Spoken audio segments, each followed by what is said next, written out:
Good morning, everybody. Welcome back to another market open. It is July 13th, 2023. It is 9:21 a.m. and the producer price index, which is the measure of how much producers are paying for the raw goods that goes into the things that we all buy, water bottles, hamburgers, all that stuff, came in down month over month. It's kind of in line with what happened with CPI. It's good news all across the board. And as a result of that, market's up in the pre-market. So not too bad. Not too bad. Ray, hello. Victor Hernandez, Power Napster, Atricius, David, Drip Nation, Torben, Star Buccaneers, Geis, Kimberly, Cause Why Not, Aaron C. I guess this is the staple of the day. You need to see a barber. I don't know, man. This hair kind of screams like smart but intellectual but swaggy. I don't know. To be honest, this is just the hair I have when I wake up. So this is what we're going with. Anyway, we've got a really, really good PPI report. I mean, these numbers are absolutely phenomenal coming from the PPI. Let me just share my screen real quick. We're gonna go quickly through this, and then we're gonna check on this on the charts. What up, sir? The market. Yep, I love it. So the producer price index for June had a smaller than expected increase. The Labor Department reported Thursday in the latest sign that inflation is calming in the United States. The PPI for final demand rose 0.1%. Economists surveyed by Dow Jones were expecting a rise of 0.2%. And all that matters is what is the actual versus the expectation. Yesterday, we all expected headline CPI to go down from 4 to 3, but core, the hope was that it would go down from 0.4 to 0.2 month over month. But no one really trusted that it would happen. When it did come in at 0.2, that's why we saw the market rally. And today we got stocks up in the pre-market simply because if PPI is coming down, and that means that it's going to take less for people to create the products that we use. That means it's going to take less for us to pay for those things, which means CPI should continue to compound on the downside, which is really, really good for PPI. The wholesale producer numbers have declined faster than the consumer inflation data in May. The headline PPI number actually declined 0.4% and was unchanged when excluding food, energy, and trade services. So it coming down is actually a really, really good thing for the month of June. And that's what we've got going on. That's what we've got going on, ladies and gentlemen. Bro, long hair. Girls don't want bald guys. They want guys with heads of hair like a bit. My thing is, I think I have this hair till I'm probably 50. That's when my dad started losing some of his hair. So I'm 25. I basically have 2.5 decades left to enjoy the hair. So that's what we're going to do. We're going to enjoy the hair. It screams a rich guy who doesn't care about his appearance. That's what I think of when I think of Carp, bro. Like, if my startup ever makes it big and I'm on CNBC and they're interviewing me about shit, I'm literally going to walk in like this. Like either like this or with a hat on with the suit. It's got to be some eccentric stuff because I'm not going to walk in looking boring, bro. If I'm on CNBC, I'm about to look like a snack. Know what I'm talking about? All right. So the one stock that's down in the pre-market that's really pissed me off because I have a lot of money in this company, and every week for some reason, they have to downgrade this damn stock and like mess up my portfolio when the market opens. Every week is Sofi. Some analyst rated Sofi back down to $7, and it's now down $8.94, down 2.83%. Now, granted, if it actually gets low enough, then sure, I'll indulge a little bit, but it's really annoying because every time you think Sofi is making enough progress, it's getting to the right levels, some analyst comes out and says, no, it doesn't deserve to be here. And it's like, all right, it is what it is. I mean, if it goes back down to 7, then whatever. I guess, we're going to have to wait till earnings. Which actually is not the worst, because if earnings aren't the best, then instead of going down from 9 to 7, maybe it goes up from 7 to 8, or maybe it stays flat around that area. But that is the one stock that's really down in the pre-markets. I mean, Carvana, this one's down in the pre-markets, but we expected that. It's a little bit more retail driven. Open Door also down in the pre-markets. Coinbase is down in the pre-markets. HIMS is down in the pre-markets. Most other stocks are up. I mean, Palantir is up 1670 right now. Western Alliance is up. PacWest is up. Truist is up at $33.34. Robinhood is up at $11.98. It was $12 at one point in the pre-market. And NVIDIA is hitting an all-time high at 443 in the pre-markets. 444 now. I think the all-time high previously was 440. Microsoft's also up in the pre-markets. Amazon is up 2% in the pre-markets. And the S&P The S&P. Tom Lee said Tom Lee sent a note to his clients, said buy a 1 week call for the S&P to 450. And everyone was just like, and they never do this. They never say buy a weekly call for 450. It's at 447. If he hits 450 tomorrow, the guy's going to get a lot more money from his clients. So that's not bad for the S&P. It should recover over the trading day. I hope so, man. It's so annoying. Every week, it makes me think they're manipulating. Like these analysts just want lower prices every week, like clockwork. Towards the end of the week, they're like, "Oh, by the way, SoFi is like a $2 stock," and it's just like, "All right, buddy." Nathaniel, good morning, Amit. God bless the chat. Much love from upstate New York, 5118. I love upstate New York, Albany. I used to have friends that live there, so I spent some time in Albany. Thank you for being here, Nathaniel. Thank everyone for being here. Means the world to me. Super, super awesome to have you all here. Alex Karp would be inspired by the hairdo. I have a weird feeling that Alex Karp knows who I am. Like, I think he has to know who I am. And one day we're going to meet each other. And it's going to be dope because he's just going to give me a look like, I know who you are. And I'm going to look at him like, I definitely know who you are. One day it'll happen. It'll be super, super cool. All right, so we got 3 minutes. Look, we had a good PPI, good CPI yesterday. Jobs report numbers actually came in good as well in terms of what we expected versus what we got. I mean, Fubo is up 5% as well. It seems like we should be headed to an interesting morning open. Anything can happen. This could get sold off. But it's getting to a point where the numbers are starting to support a lot of what the macro is trying to do. And if we just get one more hike, to be honest, I don't want it, but I think it could be healthy just to get it out of his system. It's like Jerome is just like, I got to do one more. It's like, all right, buddy, do one more, do what you got to do. The market doesn't care anymore. After that one, we know you're going to pause for the rest of the year, if not cut. And then we're, back to business and we're going to see what we can do. Meta is at new all-time highs at 314. The one stock that hurts me at night that I didn't buy was Meta, because some of you guys who were OG members of the channel, I bought Meta at 325 in February 2022. I bought Meta. I bought 10 shares of Meta. I spent $3,250. And I sold it at 240 and I put that money into Palantir at $12. Which is not the worst thing in the world, but like when I saw Meta go from basically 320 to 260 in a day and then eventually 240, that's when I lost my conviction.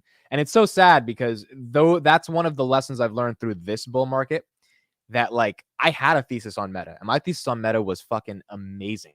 It was absolutely correct. I was not wrong about Meta, but I couldn't hold. And it's one of those things where it's like, man, there was no reason. And at $88 instead of DCAing, I poo-pooed it. I said, forget it. It's Meta, And so Meta came right back a year later. This is one of those stocks I should have bought. I'm not going to buy it now. Now I think it's too expensive. Personally, at $800 billion, it's a lot to be paying for this. There's other opportunities, but this is the one. It's just another lesson for me. Everyone makes mistakes. Another lesson. Like, look, if you have a thesis, unless it breaks the thesis, the price can't break the thesis. The company has to break the thesis. The price is just a reflection of short-term dynamics in the market. And again, it reminded me this time that look, you gotta be able to get those things right. So. Next time, hopefully, we do not sell out of a stock that is on the upward trajectory. All right, 9:30 a.m., July 13th, 2023. The stock market is open.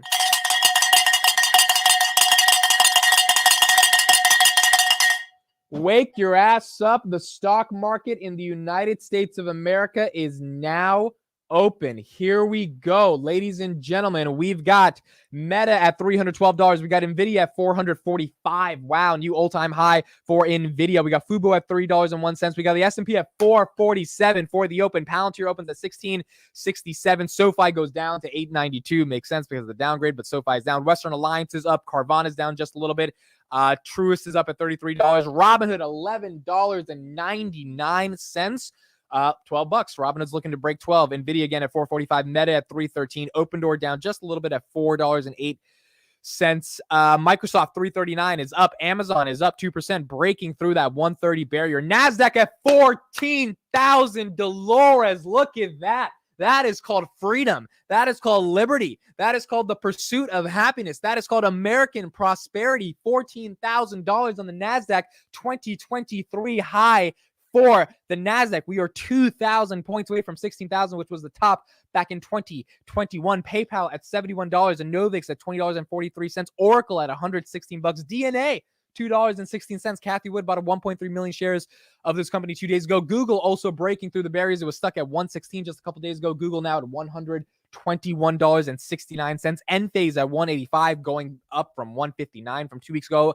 We have Tesla at 274. Tesla's flat for the day, but still not bad. It's definitely not down, which is good. So Tesla at 274, Bitcoin at 30,000, Ethereum at 1,800, CleanSpark at 676, Netflix at 448. Netflix and Tesla report earnings next week on Wednesday, so that'll be an exciting day. And Airbnb at $138. Not a bad open for the market. Apple still not at 3 trillion yet, but looks like it's trying to get there. 190.28. Unity at 45.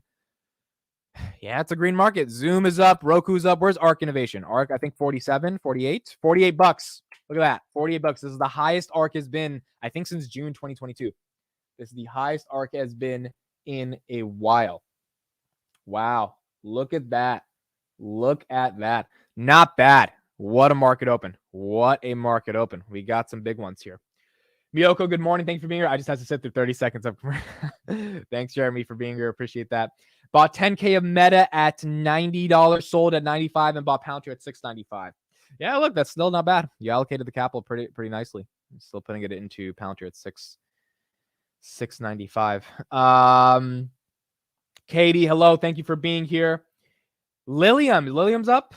Man, Lilium, I've been thinking about it, but I haven't invested, man. It's still too speculative to me. I've been thinking about it. It's just still too speculative for me to really go ahead and put some money in. So I'm waiting for Lilium. Eventually we'll see what I do with this one. Yeah, not bad. Look, we got a green market, folks. We have an absolutely amazing green market. SoFi is the only loser this morning. If SoFi had not gotten that downgrade, this market would have been even stronger today. It's just that stupid downgrade that SoFi got, and that's what messed up a little bit of the market open. But outside of that, not too bad. Nvidia just on a tear. I mean, this is like investors don't care. 447 for Nvidia, 1.1 trillion. Investors do not care. Investors do not care. They're like, you know what? Nvidia is it. We're going to give it to it. And Palantir at 1676. Now, hopefully, seeing even more of a premium. We got a green market, folks. PPI again, if you're just joining, came in down, which is really good for inflation. Given CPI came in down yesterday, so that's why it's really good. Amit, how can I make money in the market when I don't have cash? Well, you can always sell covered calls. You have to do something with some level of shares, whether it's or some level of collateral cash, either by selling covered calls or by selling cash secured puts. We can get into that a little bit more later, but yeah, you have to have some money to play with to be able to make some money, even if you're not making money on top of stocks. If that is the question. Now, Disney's Bob Iger. I want to take a look at a little bit of what's going on with Disney. This is a stock that's been in the gutter for a while. It has not participated in the bull rally. Bob Iger was extended his contract for 2026. So for the next 3 years. Now, Bob Iger initially got the company off the ground in 2005 and really took it to a new level. And then he left about 2 years ago. They brought in some other guy. That guy stunk up the joint. So they brought Bob Iger back. And now Bob Iger is here for the next 3 years, although nothing has really fundamentally changed in the context of Disney. So I want to take a look at a clip of him speaking for anyone who's interested in Disney. Also, Disney parks were apparently empty or just not doing that well over the past couple of weeks. Wall Street Journal did a piece on them. So let's see what Bob Iger is saying, and if there's anything interesting for a value or growth opportunity in Disney. Bob Iger, of course, the CEO of Walt Disney, here in Sun Valley. Thank you for being here. Morning, Dave. Good morning. Welcome. All right, let's start off with that news. Joe Kernan was asking a couple of questions about it as well. Why are you staying? Well, let me start with the fact that I did like retirement. I highly recommend it, by the way. You're never going to get to it, Bob. Well, I mean, you did it for 11 months, and that was it. It was a good 11 months. And I came back to the company at the request of the board. It's a company that I started working at in 1974, 49 years ago when it was ABC, and we became part of Disney. And I obviously have deep passion for the company and in the business, and I care a lot about the people. After coming back, realized that the company was facing a number of challenges, some self-inflicted, some caused by changes in the business, large-scale disruption of certain parts of the business. And while a lot of work has been accomplished in the 7 or so months that I've been back, the board believed, and I agreed with them, that there was a lot more work to do. And the timetable that we initially established, which was 2 years, seemed like it was putting undue pressure on us, even though we're getting at the work really quickly, but to accomplish everything we want to accomplish. So part of it was designed for continued stability and continuity, and also to give a team of very talented executives who work with me, time not only to help me through what is a challenging period, but to develop themselves. Yeah. We sat down in February. You'd been back a couple of months. And I did ask you if 2 years was too short a time. And you said, quote, you can get things done very quickly.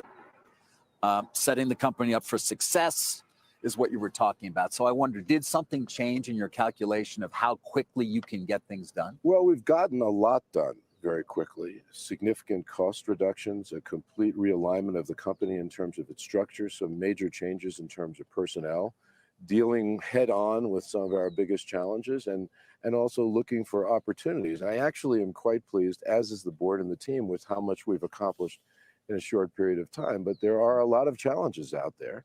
And, there's just so fast you can go with certain things. And in some cases, the market has to cooperate. In many respects, some of these businesses are still recovering from COVID, for instance. All right, that's a little bit ridiculous to claim the businesses are recovering from COVID. It's been 3 years from that. Look, the fundamental problem with Disney is they don't know how to adapt to a world that is not advertisement driven from the big TV networks. They haven't figured it out. Disney Plus, for all intended purposes, is a flop. I mean, Disney Plus is a great product, great for kids, all that stuff. I saw Avatar 2 last weekend on Disney Plus. That was awesome. But $7, $8 a month for 100 million people with no real adult content like Netflix. I mean, it's just that market opportunity. And YouTube Kids, Coco Melon takes over a lot more of the kid mindshare than I think Disney Plus will ever do for kids.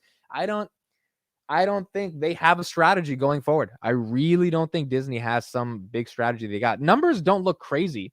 I mean, numbers don't look horrible. They do have $107 billion in debt. And now they have two, and that's more of the physical assets from the park and all that stuff. They are profitable. Obviously, they have a ton of IP, but I just don't know why you would buy Disney. Like, what's so exciting about Disney that's interesting? They have a 5% net margin on everything. Like, it's just for 87 billion, 58 billion to operate the company. By the time you get done, you get about 5% left of that in profit. It's not something that's interesting to me at all. It's look at their net margins. They have 5% net margin, $161 billion market cap. Netflix is a 13% net margin, and it's only $30 billion higher. And I think the IP that Netflix is going to have eventually is going to overtake Disney, to be honest. Like, in the next 100 years, do we still think Mickey Mouse matters as much? I don't know. Maybe that's a crazy take, but I do think if Netflix figures it out, the IP for Stranger Things could be incredibly valuable and definitely more relevant than the IP for Cinderella. And so I don't know. There's no unique reason to me to buy Disney. I now have Disney Plus as a Club's Lloyd members. It's kind of tied up with Lloyd's Skull, the members benefits. Yeah, and look, the benefits are fine and the membership is fine. It's just like Marvel. How many more movies are they going to come up with Marvel, right? Like, I think they're facing an existential crisis in terms of what's the point of the company? Who's actually watching the content long term? And unless you get another Frozen or another, like, when's the last time Disney made a movie that even came to comparison to like The Lion King? Like what? I don't know what movie compares to that level, but it hasn't been anytime soon. So I would not buy Disney. Disney's not interesting to me. There's so many better opportunities out there. It's not a growth stock anymore. And the IP is just not that interesting for them to be able to monetize over the long term in a subscription fashion. Palantir at $16.87, up 1.72. Let's see if there's momentum for Palantir to get to that coveted $17 we've been waiting for since back in May. I think last time we hit 17, just to see it get back up there again. Palantir now at 17 or at 16.87. S&P 448, $2 away from getting to that 450 range. And if the S&P is at 450, I mean, oh my goodness, that is going to be absolutely fantastic to see the S&P at $450. That's going to be 28 points away from the high at 2021 at 478. Meta at 314. Open Door, look at that, 494, 5 cents away from $5 on Open Door. Amazon at 133. Nasdaq again at 14,000. PayPal $71. Snowflake recovering a little bit at 177. It was down at 169 yesterday. SL Green continues to rally, $32.19. The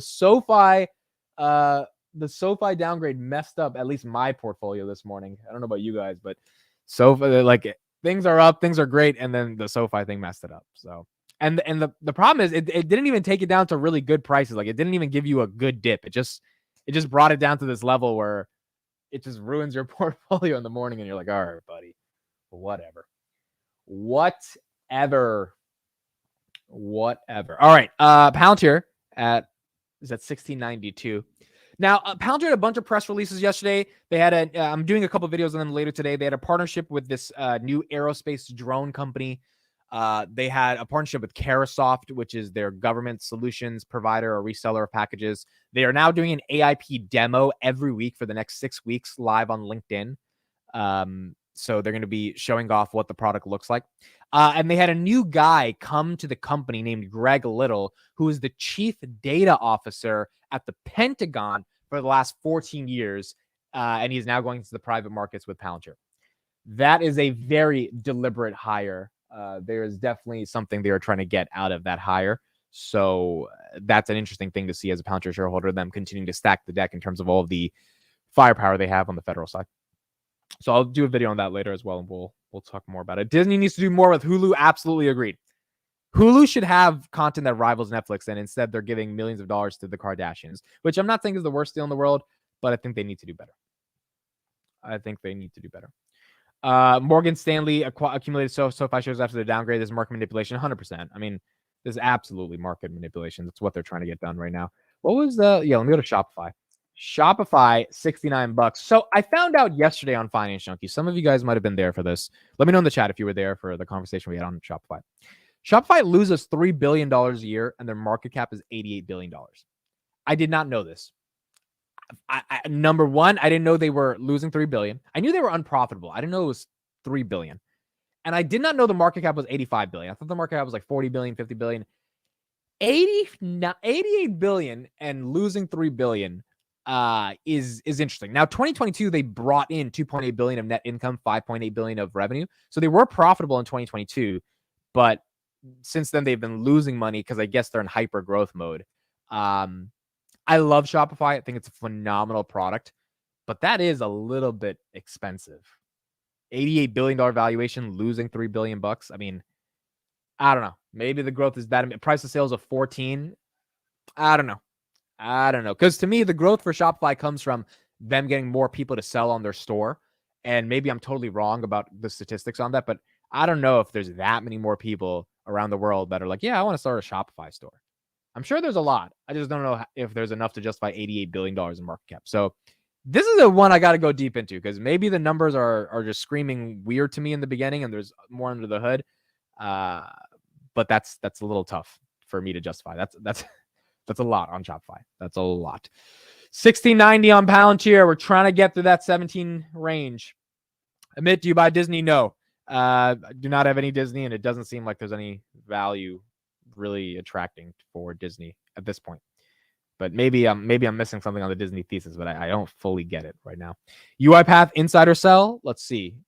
UiPath insider sell. For those that missed the video yesterday, Antonio came on the channel and he talked about Path as a Palantir competitor. His overall thesis was simply that Path can create a oh, look at that 60. Oh, hold on.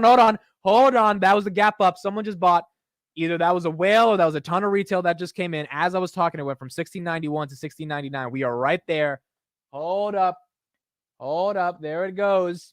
There she goes. She's about to break. All she has to do is pop.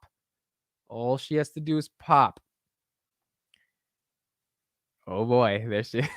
This is crazy. Anyway, okay. While I'm talking, we'll see if it happens. Antonio was basically saying Path uses robotic processing automation, which means it tracks the way you click on a screen. And there we go, 1705, ladies and gentlemen, we crossed 17. Look at that gap up, bro. Look at that gap. It went from 1696 to 1707. It wasn't even 1701, 1702. Just went right back up there. Look at that. Congratulations, Palantir shareholders. 17 Dolores. We have hit $17 on Palantir. Wow. Wow. Not bad. I mean, let's see if it lasts. That's the question, right? Is it going to get sold off? Because right now, all the technical indicators for traders are probably like, well, time to take their money. Let's see if it lasts. Or was this Kathy or someone coming in early in the market and just pushed it over the edge? That's the question. Look at that. Not bad at all. Not bad. Where's the bear cave when you need him, huh? Fucking consulting firm, non-knowing ontology motherfucker. Where he at? Where he at, though? Just want to have a little conversation with my guy. No, I'm just kidding. Look, it can go down. Look, do I think it's going to stay at 17? No. If you put a gun to my head, I'm like, it's going to get sold off because that's what Palantir does at 17. But let's see. Maybe we end the day at 17. Maybe we just keep going a little further at 17. As Farshad says, Amit, buddy, you're starting to look like you could use a little trip to the barber. Oh, man. Wow. Anyway, so what I was saying is UiPath does robotic processing automation, and they target small businesses and essentially create them a digital twin. So Antonio's argument was Palantir cannot attack the small business market because they're not, in the small business space. So UiPath, to create essentially what Palantir's ontology is via a digital twin of their own through RPA for small businesses, could be a competitor in that marketplace. And then CodeStrap came on the Palantir daily live stream that I do at 9:15 p.m. every day. And he was in the comments, and he hasn't been in the comments for a while. And he was like, no, that's bullshit. And so I was like, well, I gave Antonio the stage for an hour to talk about it. And his thesis wasn't crazy to me, but CodeStrap was like, nope, that's stupid. I was like, all right, daddy, CodeStrap, you're right. It's probably stupid. Look, at the end of the day, it's just a question of small businesses and which market they're going to be able to attack. But we will see what happens. Look at that. Palantir at 17.10, now 17.05. So the question now, oh, there's the red candle. There you go. There's that red candle. That's a mean red candle. The question is if we fall back into the 1680s and if this was simply a couple of minutes of fun. Yep, there we go. Falling back to the 16s.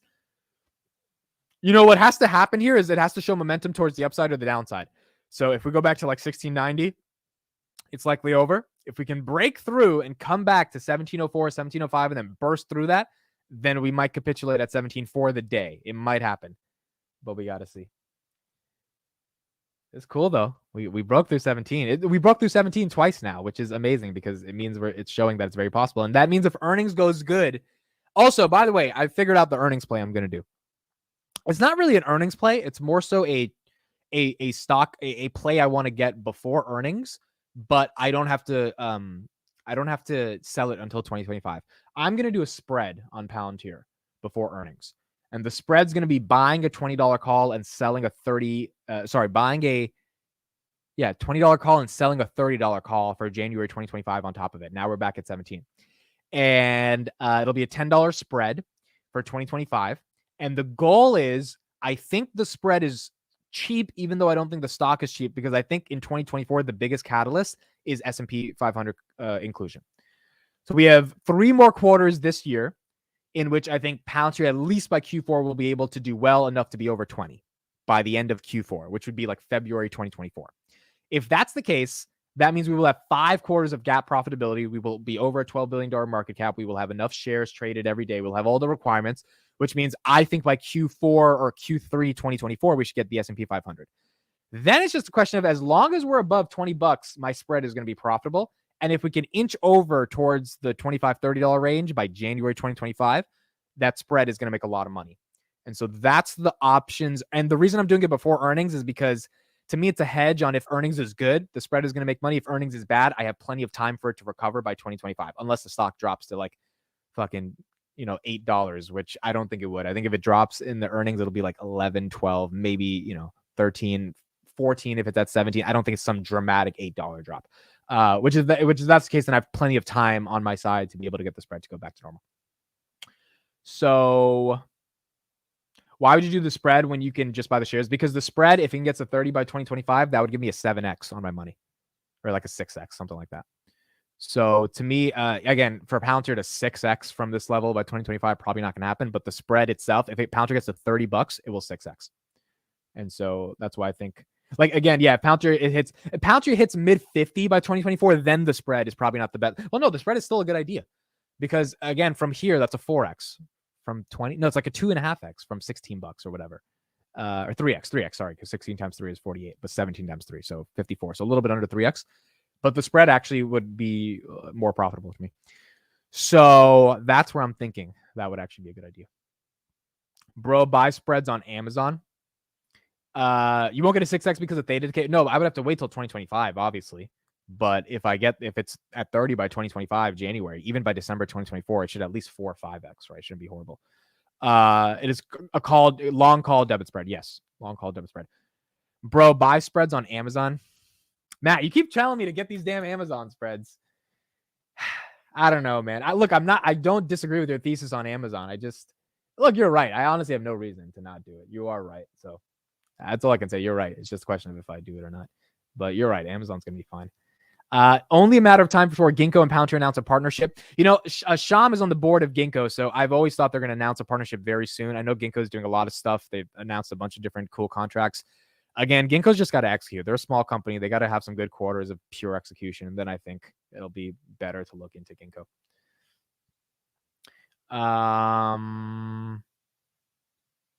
Admit most you will make is 4x on that trade. No, it depends, bro. If I buy it today, then maybe. If Palantir goes back down to 15 and then I buy it, it can go higher because it's probably super expensive today. Like it's probably up a lot today. I think yesterday was $196. Let me see it right now. How much is that spread worth? Yesterday was like 196. Today it's probably like 2 something. Let's see right now. Buy, sell. What's it worth today? Yeah, it's $216 today. Yeah, so if we do, yeah, if you buy today, it's not even a 4x. So, if Palantir stays at this level, then maybe it's not worth buying. You're totally right. But if we get a bit of a dip before earnings, then it might actually be attractive. So we'll see. We'll see if it goes from there. But that's the play I'm thinking of doing before earnings into 2025 to see if I can take advantage of a little bit of earnings. Because I don't want to buy the stock before earnings because to me, if the stock, I want to have cash if it dips, right? And if I buy the stock, unless the stock goes up to like 20, $25, there's not going to be that much momentum because my average is high at 15. So buying the stock to me really is not that valuable before earnings. But an options play that gives me increased upside on the volatility of earnings, but gives me time to recover if it's on the downside, I think is actually a better strategy for me. So we'll see. Unity's up 7%. Unity is up 7%. Palantir still at 7. Oh, wow. Unity was at $40 in the beginning of the week. So it recovered nicely to 46. This was at 26 when we talked about it on Finance Junkies. So let me give it to Vitaly. This was a great call. 26. It was 3 weeks ago, right before the Apple event on Finance Junkies. So Vitaly's doing well in this position. Apple announcement really pushed them over the edge. $46 now on Unity, up 6% on the day. Shopify breaking $70, up 6%. Arc Innovation at $48. S&P at $448. SoFi still in the gutter at $885. Someone's buying those shares, and it's probably a big bank. And Palantir, look at that, $17.09. Look at that green candle. They're fighting. Maybe it's upside on 17 today. Maybe it's actually upside on 17. Maybe we're continuing to maintain momentum on 17. Maybe. Is this retail or institutional? The volume is 12 million today. Volume is actually not that high for Palantir. I mean, there were days we were getting like 80 million in volume by now. So if the volume's not that high, I kind of think it's institutional. I don't think it's retail pushing it up, to be honest. I think there's just a whale that's coming in and it's like, all right, fuck it. We'll buy it at $16. Price to sales of 18 now for Palantir. Again, this is why I think if Q2 doesn't live up to the hype, it's going to tank badly on Q2 numbers because the numbers are getting a bit high. But if Q2 lives up to some of the hype, this shit's going to it's going to be a fun. It's going to be good for Palantir. It's not going to be bad. That's for sure. Okay. So that's what we've got here. 1702 now on Palantir. Palantir we're close to at 1746. All right, Nathaniel. Let's see if that comes true. 1746. Do you pluck your eyebrows? No, I do get them. I do when I go get my haircut. My barber kind of lines them up a little bit, but I don't pluck them. I'll get a haircut soon, guys. I can't spend $25 every week on a haircut, so I try to give it at least 2 weeks. I don't have that much money. $50 a month. That's it. That's my budget for haircuts.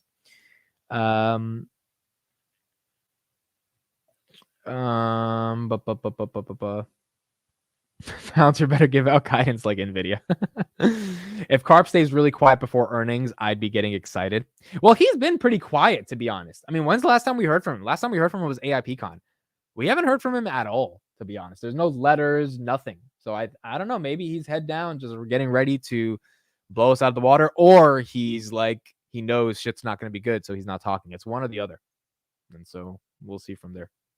Amit, I want to look like Alex Barber. Say no more. I'm really appreciating the upgraded drip this year. Yeah, guys, the reason we're going up is because I wore a suit. I sold my soul. I decided to become a suit. I wore the suit, and then the stock market has gone up ever since. And so, and you guys know tomorrow's Friday, so you know the shirt that's coming out tomorrow. The OGs absolutely know the shirt that's coming out tomorrow. Did you buy Enovix? No, I didn't buy Enovix yet. Honestly, I think it's massively overvalued. So, look, if I miss Enovix, I miss Enovix. If it comes back down, I'll try to get into it, but I'm not buying it at $20. I'm just not doing that with Enovix. It's a good story though. There's a good argument there. Some of those stocks, man, it's hard to chase them in the short term. Like if it comes back down to 11, 12, yes, but $20. And look, it can still go up from here, but it'll also go down. I just don't care enough about it. I'm interested in it. And I don't have that much cash, by the way. I don't have that much money, so can't just buy everything. All right. I think that's pretty much it for me. A couple of videos coming out today. One is the Palantir partnership with the drone company. Another one is talking about Greg Little, who is now in Palantir and the implications of that. We'll have Palantir Daily live stream at 9 p.m. We will have Finance Junkies back at 10. I hope you guys enjoyed yesterday's Finance Junkie stream. We got into some fun discussions about a bunch of different topics. The Shopify debate at the end, I think, was really good. We talked a lot about CPI and the implications of what it means for large cap rotating back into small and mid cap. So, yeah, it was a fun episode. All right. That's it for me. Thank you all for being here. Amit is out here buttoning the shirt all the way up and not wearing a tie. And that's the swag that I am initiating into this market to be able to help us with our stonks. I should get a tie. I don't know how to tie a tie though. So my mom usually ties my ties for me. Don't flame me in the chat for that, but I need to have her pre-tie the ties and then wear the ties in the market. And then I'll officially be a suit. All right. That's it, everybody. Thank you all for being here. I'll see you later throughout the day. Have a great Thursday. Thank you, 500 people. And I'll see you later throughout the day. Bye, everyone.